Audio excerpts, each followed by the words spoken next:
What is up, everyone? Welcome back to another video today, and in this video we are doing the 47th installment of Retro Reviews.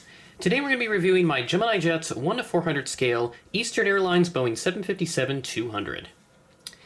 This, I would argue, is the retro release that started it all with the big retro crave that we've had since 2021. I know they have done plenty of retro releases prior to that in like 2019 and 2020, which I have most of them in my collection, but I feel like this is the release that started a sort of new era for Gemini Jets, since it was part of that awesome April 2021 announcement that included the very much famous American Eagle CRJ 900, another CRJ that had been long requested by many American collectors, myself included, for a very long time. So we were very fortunate to get that in this release, and they also picked out some other cool stuff, like this Eastern 757.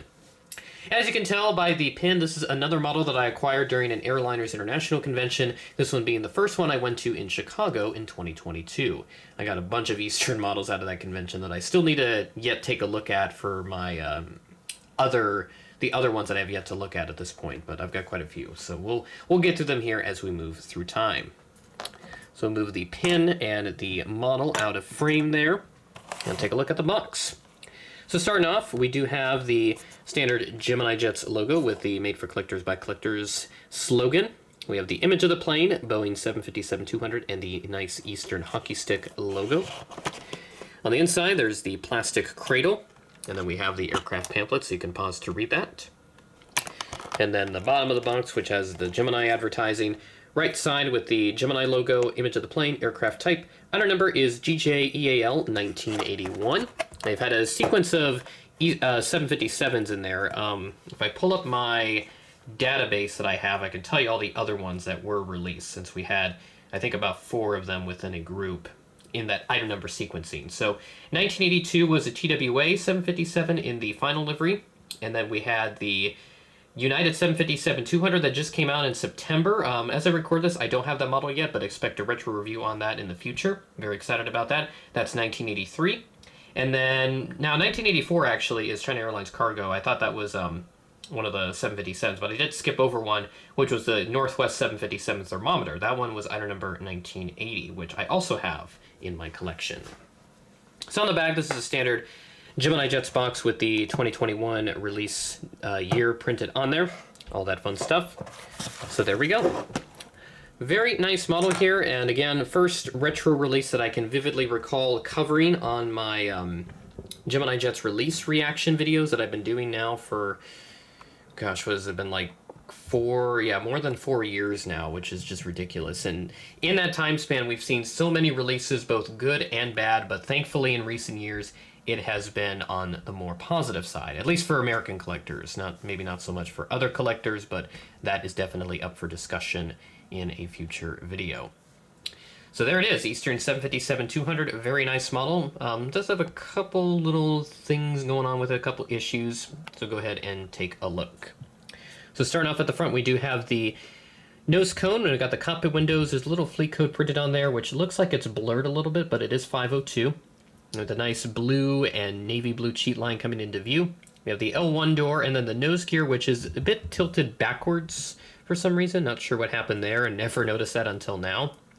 And then up on top, we do have the Eastern Airlines titles, which have a white highlight around them to sort of separate them from the metal finish on the aircraft. Then we have the L2 door and a couple antennas, one up there, one down there, and we have the American flag just behind the L2 door. The lovely RB211s coming into view right there, if I can get them into focus. There we go. Gemini did a pretty good job setting that up on their 757 mold from JC Wings. No overwing exits on this bird. Then we have the L3 door back there, and then the L4 door, which is just behind the registration printed there of November 502 Echo Alpha. And then we have the very nice Eastern hockey stick tail, which is printed very nicely on this model. Now, Gemini did do another Eastern 757 a long time ago, which had 757 titles. I believe most of their original 75s had this when they first got them, but then over time, I think they removed those titles and then just put the hockey stick back on it. Here's the other side of the aircraft, which doesn't have anything too much different on it. You kind of see the cockpit printing's a little questionable on it, based on like the nose shape and all that, so a little unfortunate, but not a huge problem for me. one luggage door ahead of the wings and then one behind it, and then there's another look at the lovely Eastern tail. Now I'm going to do, well, no I can't, well maybe I can. No, I can't, it's too much of a stretch, so I'll just have to pick it up by the polish. I'll try to hold it by the landing gear. So there is the top of the aircraft, you can kind of see it there. One antenna, a couple printed details, and then I'm going to have to touch the polish anyway. Bottom of the aircraft where we do have the Gemini Jets logo, stand hole, and other printed details included. So very nice job here by Gemini on this Eastern 757, despite a couple deficiencies, mainly involving with the mold, and really only one with just the printing aspect of it. So again, a very nice model, would recommend it, but this one is hard to find, as with most of my other retro planes, so me recommending these models, I said this in a previous retro review installment, that it's kind of a moot point if you can't find them, but if you are able to find it, then that works, and I would highly recommend getting it for your retro collection. So now let's take a look at the real-life aircraft's history. So this aircraft first flew on April 29th of 1982. She was then delivered to Eastern Airlines a year and a half later almost, September of 83, given the registration 502 Echo Alpha. She was not the second 757 delivered to Eastern. I think she was about the 12th in the sequencing. The first one was like 506 or 507 back in 82. So why this one took so long to be delivered, I don't know. It was then transferred to US Air in June of 1992 and re-registered it to November 600 Alpha uniform. They then rebranded to US Airways in 1997, but they kept the previous registration from the US Air days. She was re-registered to November 9016 Uniform Whiskey, however, in January of 2007. And then just a few years after that, once she had reached the end of her career, she was stored in 2010 and has since been scrapped. And that will do it for this episode of Retro Reviews.